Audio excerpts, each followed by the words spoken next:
now. It's a bit of a sore subject, but there is another model of the standard iPhone 15, which is the Plus, which sadly replaced the Mini.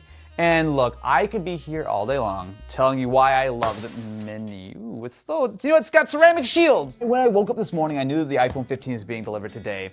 I picked up my Mini, I literally stared at it for a moment, and I felt a pang of sadness because I have been using the Mini on and off ever since the 12 first came out. Obviously, I use the Z Flip because I'm a small phone weirdo, but like the Mini is such a terrific size. I know that big phones are all the rage and everyone wants that huge display, but for me, the Mini is terrific. That was why I actually tried to move away. I switched over to the Pro for a little bit, and honestly, I put my iPhone 14 Pro back. I didn't even use it. I switched over to the 13 Mini and I have not looked back since. The only thing I personally miss from the Pro phone, and I think it's probably gonna be the same thing for this guy, are the cameras. It does have the 48 megapixel main shooter from the iPhone 14 Pro. This camera, 48 megapixels to work with, that nice large sensor, but you also do have the new 24 megapixel base mode, which does deliver really quite nice detail. Technically, the main camera on the Pro phones is a little bit more advanced than this, but let's be honest, it's a pretty minor difference. The cameras here are incredibly well tuned. Example of it right now,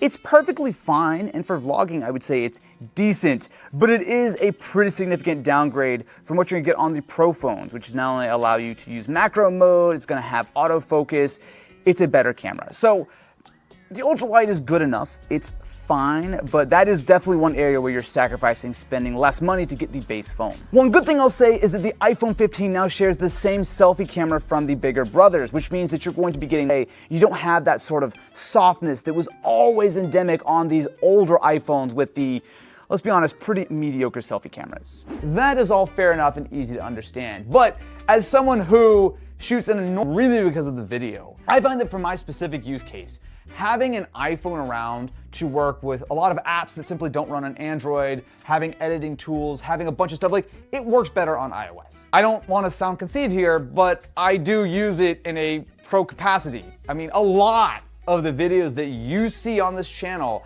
are somewhat shot on the iPhone. You spend a lot of time doing like TikTok and YouTube Shorts and Instagram Reels and all that kind of stuff. And to me, I have a better experience on the iPhone. I do wish that they had at least given us the upgraded ultra wide because that is actually a really nice sensor, especially on the Pro.